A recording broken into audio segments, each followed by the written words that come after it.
XDefiant, more like XDefy our player base. In this video, I want to talk about XDefiant's skill rating. No, I'm not talking about skill-based matchmaking. That horse has been beaten so many times, it's glue. There is no skill-based matchmaking in this game. After the welcome playlist, get over it. Good day, sir. No, instead, I'm talking about the in-game skill rating that you can see on your profile career stats page.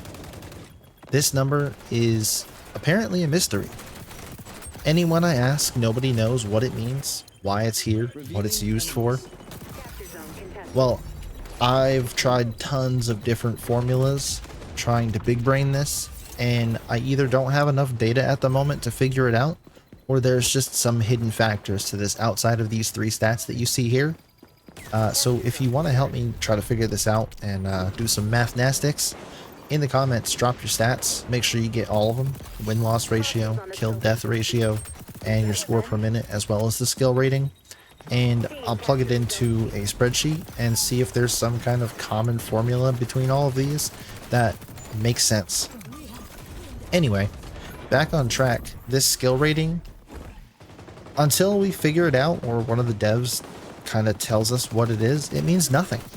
It's just putting a number on how good you are, kind of like chess. Outside of that, it doesn't get taken into account when you're looking for a match. It doesn't do anything. It's like, whose line is it anyway? The points don't matter. I will say it's nice to have for now while we don't have an official ranked system, but from what I've been seeing, 1500 to 2000 is about average skill level. Now, let me start this next part off by saying I'm not the best player in this game, nor have I ever been or will ever claim to be, but my rating was around 1800 something, give or take. I can't find a recording that had that in it, but trust me, that's where it was. And if you saw my last video, you probably already know that I was only playing on console until recently when I loaded up the game on my PC and gave it a whirl. Now, I thought I was doing okay. Had good score and all, had positive KD, and after about 6 games, I checked my rating, and this is what I saw.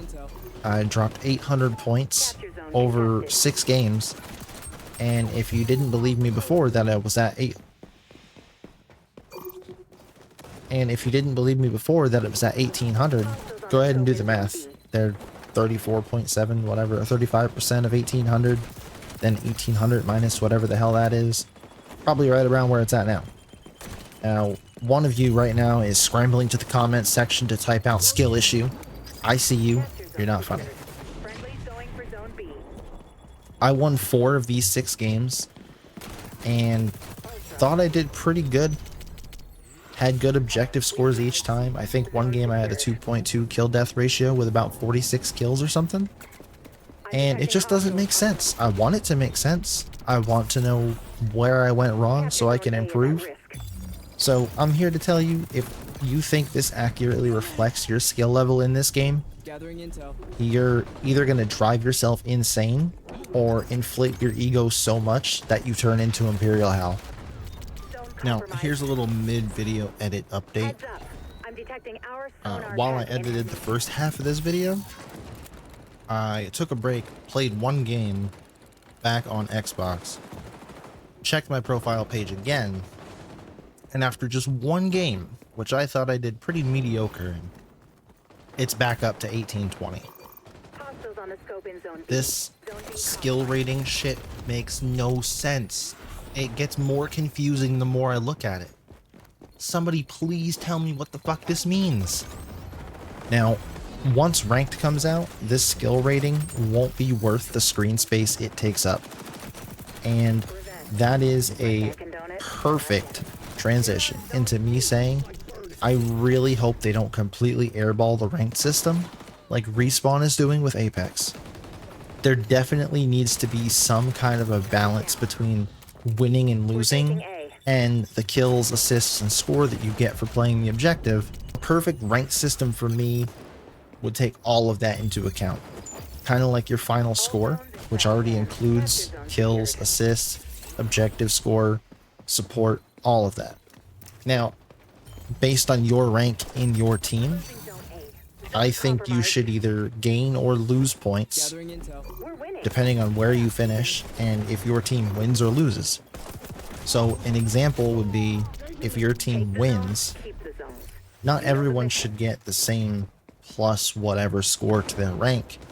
Whoever is in first on the team should get more than second, second should get more than third, and so on. Same concept for if you lose. The person in first on your team should lose less than whatever second place is going to lose. Second should lose a little bit less than what third place loses, and so on. Now, this would really help in a game with no skill-based matchmaking, in those times where you just get those dog shit teammates that weigh down the entire team.